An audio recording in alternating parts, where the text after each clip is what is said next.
Jess, let's talk about persecution in America. Is today's American Catholicism the most persecuted religion? And I'm going to add something the article really doesn't talk about, and that is we are persecuted from within, not just from without, both. That's an interesting situation because in my lifetime, I've never seen such persecution from prelates and from priests in the last 50 years of my life. And I think that we'll get into other persecutions of the church, but it's a backlash Harrison Butker has received is just most recent example of anti-Catholicism. Your thoughts, Jess? This article displays the way Harrison Butker, devout Catholic, loving father, husband, three-time Super Bowl champion, widely regarded as one of the greatest kickers in the NFL.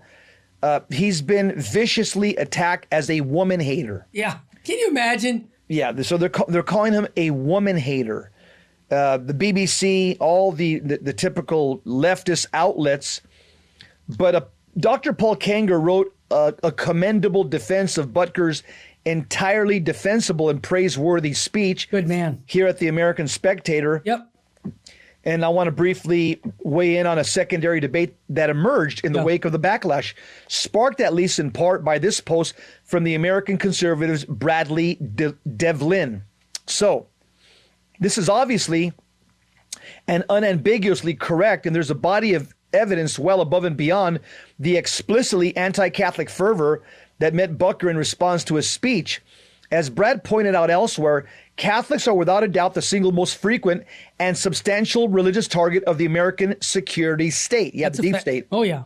And the federal government more broadly. Yep. The FBI has tracked, targeted, and even infiltrated the churches of traditionalist Catholics, which the agency deemed as potentially violent extremists. Give me a break. The Department of Justice, as Brad noted, has particularly targeted pro-life Catholics for FACE Act prosecution, but refuses to prosecute FACE Act crimes against Catholics. Catholic charities have been targeted by federal progressive mandates and dragged into the court system to defend their conscience rights. Even Catholic hospitals have been subjected to increasingly brazen persecution at the hands of the bureaucratic state, I would say the deep state. Yep. But all this stems much more from a pervasive, targeted anti-Catholic disposition amongst America's ruling class. It's often expressed casually in passing, such as Senator Dianne Feinstein's infamous "The dogma lives loudly" comment about Supreme Court Justice Amy Coney Barrett when she was being vetted for Supreme Court Justice, or the rampant and specifically anti-Catholic resentment visible in the leaked emails of Hillary Clinton's inner circle. But it manifests in material attacks as well. When Roe v. Wade was overturned, left-wing vandalists immediately set about attacking Catholic churches. It was the Catholics, and specifically the Catholics, that they viewed as the wellspring of right-wing evil. All that was on display this week amid the Butker debacle. Within a matter of hours, the outrage on the left shifted from what Butker said as a distinctive set of statements to the broader insidious influence of the Catholic Church. On The View, the feminist program, a host accused Butker of practicing an extremist and cult-like sect of Catholicism comparable to some religious in the Middle East. Unbelievable. Well, Butker attends the traditional Latin Mass. CNN columnist Jill Filipovic reminded her followers that while Butker, quote, deserves all the criticism he's getting, close quote, she said the NFL player, quote, also gave the speech at a Catholic school that very much institutionalizes and teaches its students these same misogynistic, homophobic values, close quote. So this CNN columnist advised them to, quote, worry more about these schools than a single graduation speech, close quote. Yeah, there's only about 30 of these schools out of 270 Catholic schools that actually teach the Catholic faith. That's right. Yeah, they're a threat. Right, okay. There's simply no other religious faith that receives anything akin to this level of open public hatred or material state persecution in modern America. So it was bewildering when conservatives of all the people took umbrage at Brad's statements. And so the article talks about some of the implication here, the Jews are more persecuted as a religious cohort than Catholics in America. That's ridiculous. As a brief thought experiment, think about any of the instances of anti-Catholic bigotry that's been cited and replace Catholics with the Jews. Imagine the FBI monitors and infiltrates Orthodox Jewish synagogues due to suspicions that they might be violent extremists.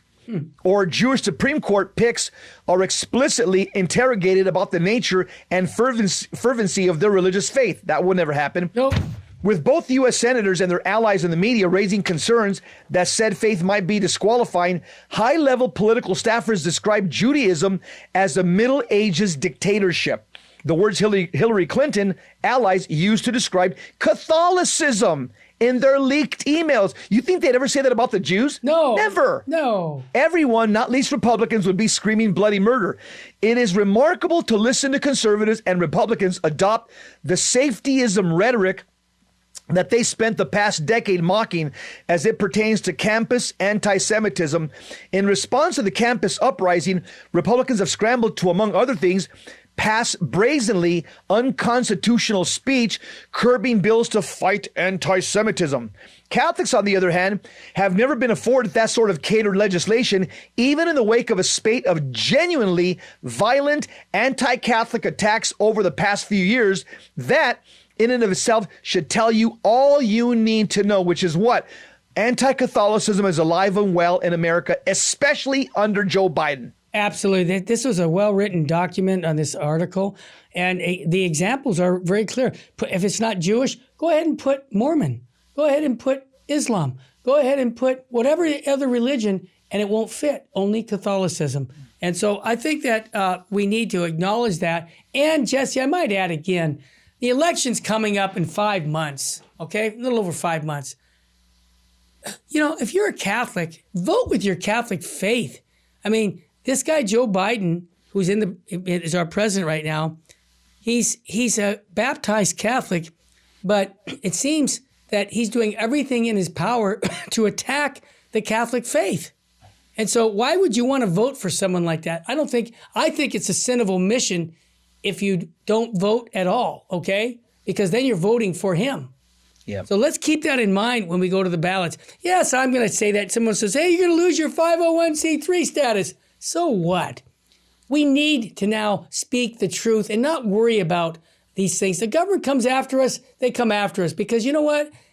This isn't the first time the government's come after the church. Let's not hide under the heads in the sand. Let's put them up straight and say, you know what? The truth's the truth. We're not going to put up with it. And that's my take on it, Jess. Terry, I'll tell you some of the people that are coming, the internal detractors or the internal enemies. Yeah. The Jesuit magazine, America. They're coming after Harrison Butker. They are. You also have the Benedictine nuns that founded that college. They're a bunch of habitless leftists that have butch haircuts.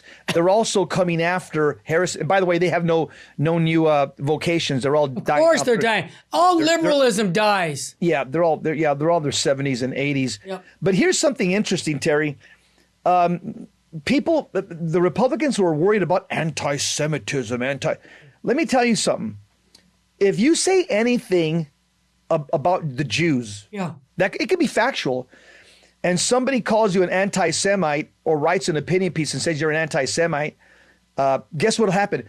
All of a sudden, the person shuts their mouth. They don't say anything. They're like, "Oh, I don't want to be called an anti-Semite, so I'm going to shut my mouth. I'm not going to say nothing." Right. However, when people say things.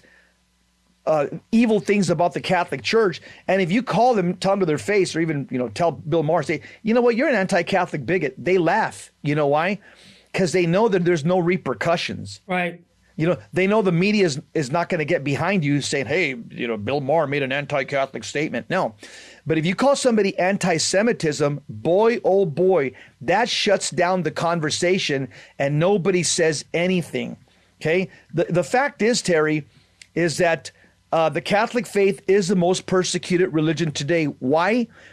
Because we've been infiltrated from within. That's right. Because the deep state, the outside forces, they give a lot of money to Rome. They give a lot of money to the USCCB. This is all documented by the Lepanto Institute, by many people, by complicitclergy.com. And so what does that do, Terry? It buys their silence. Right. And so you'll have Rome and you'll have the USCCB They'll promote woke ideology. They'll a woke agenda. Why? Because it's a cash cow. They want the money to keep coming in. So they will internally persecute good people like Bishop Strickland, like Father Altman, and like Father Pavone for speaking the truth. Follow the money.